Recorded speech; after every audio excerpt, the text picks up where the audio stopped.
type of planning technique to review new residential subdivisions. It's nothing to do with business or industry. This is really a technique for reviewing residential development. And it's based on the writings of a man named Randall Arendt, who's author, lecturer, and practitioner who travels around the world practicing and helping people to not only regulate land use development in this fashion, but also he designed subdivisions himself. What I did is to look at 3 documents for the town in order to implement the principles of conservation development. You should look at your comprehensive plan, you should look at your zoning ordinance, and your subdivision regulations. The comprehensive plan obviously is a policy document that says these are our principles and this is how we want to grow and the ways that we propose to implement our policies. So I wrote a very brief amendment to your comp plan that basically sets the tone or establishes the basis for conservation development. One of my recommendations is to get rid of your cluster ordinance and replace it with conservation development. Cluster is an old technique that really doesn't address the needs of the 21st century.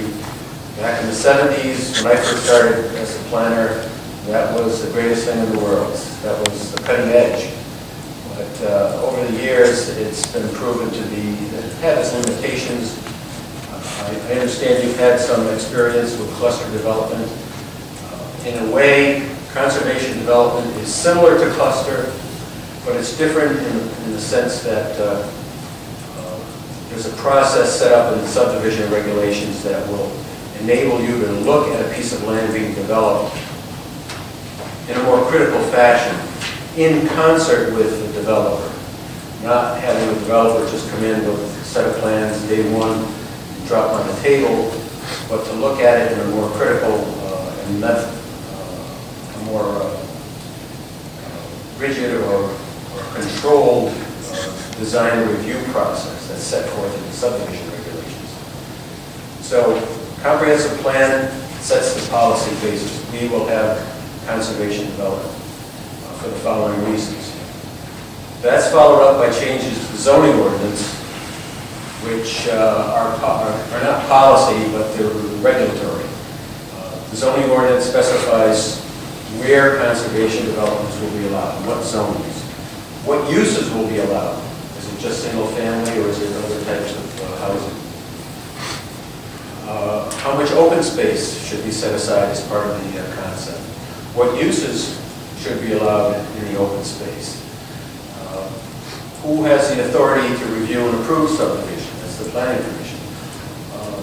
What are the lot sizes and setbacks and other dimensional requirements for the lots within conservation development? All that regulatory language is in the zoning. And then the third document is the subdivision regulations, which are more process-oriented. How does the Planning Commission review conservation development once it's filed? And more importantly, what does the developer have to do in order to file an application with you for your review? The subdivision regulations will have standards for the types of open space. And it's not the developer's choice. It's a process whereby you all look at the property being developed and determine what needs to be saved, what the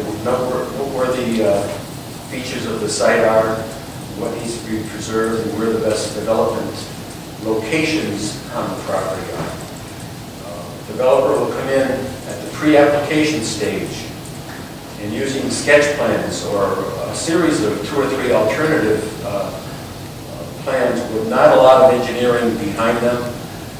They're not surveyed right to the to the degree of accuracy where the developer has put in tens of thousands of dollars up front before he even meets with you. The process starts out with a very quick, inexpensive, and conceptual plans early in the process, and then as it goes through master plan, preliminary, final, it gets more detailed, and the engineers and lawyers go, have at it later in the process. So when you first see a subdivision, you should say, all right, I like this, I don't like that, and give the developer some ideas and direction.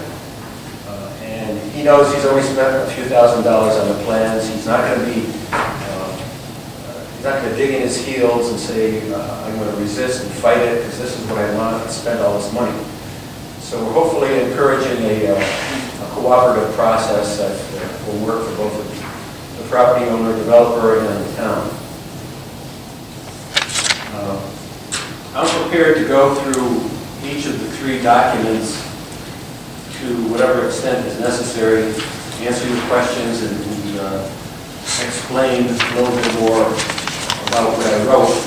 If you noticed in the first draft, which this is, I highlighted a number of areas. For example,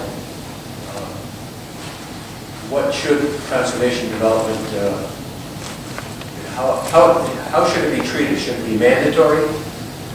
Should it be the developer's option?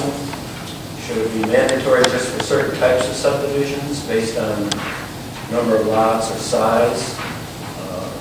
Or should it be applicable only to major subdivisions, major or minor, or both? Those are the kinds of policy decisions that you need to tell me so that I can go back and produce draft number 2. Probably within the next few weeks, assuming we can get through everything tonight. With that, I'll just stop and see if you've got any initial questions, procedural or otherwise, and take it from there. Okay. I just want to basically introduce everybody. Sure. I'm Chris Powell, I'm Chair of the Conservation Commission. And this is Kate Smith, she's on the Conservation Commission, works for the Planning Board of Cranston. Maureen Coleman, she's on the Conservation Commission, Carol Rocky. Representatives who are here from the commission. I was going to ask before we go to questions directly to Tony, does the Conservation Commission have anything that you want to add to what he's already said? I was saying to both Lisa and Tony before the meeting, and Tony didn't really tell you this, but he worked in this town as a planner for a while, and he's probably the expert in the state on this. I should also say Tony wrote our first book. Yeah, he wrote.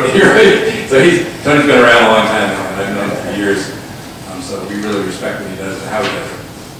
But I think, in talking with both Tony and Lisa earlier, that everything I read in the documents, I didn't read word for word, everything I read from conservation development is very consistent with how I think, after being here for 30 years now, how this community feels about development on the island. And I think it's very consistent with that, recognizing rural character, recognizing open space, recognizing setting aside that, and doing something different than conventional subdivisions, which we've had those in the past. I think we have opportunity now to do it in a way that what's left, and believe me, there are still things left. People don't think there are, but there are still lots left that could change, and maybe change in a way we're not happy about because of the existing regulations. So I certainly would encourage what I've read. There was some changes here and there, with some modifications, and we sort of pursue this and try to get it done. And I guess if it's okay, if you want anybody else here to say the Conservation Commission on a broad scale, it's up to you. I think there's a few words.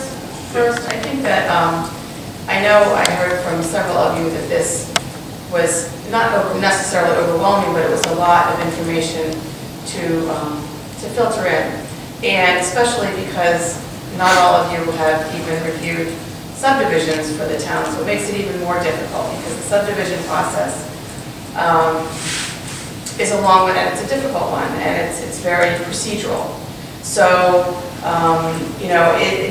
don't let it intimidate you, I guess is what I really want to say, in that they're really the only thing that we're trying to accomplish here is to adopt provisions that allows us to review subdivisions as conservation developments. And just a word about what Tony said about how we incorporate this, whether it's mandatory or whether it's something that we want to encourage, whether it's something that it's the option of the developer. Right now we have mandatory cluster, and there aren't many communities in this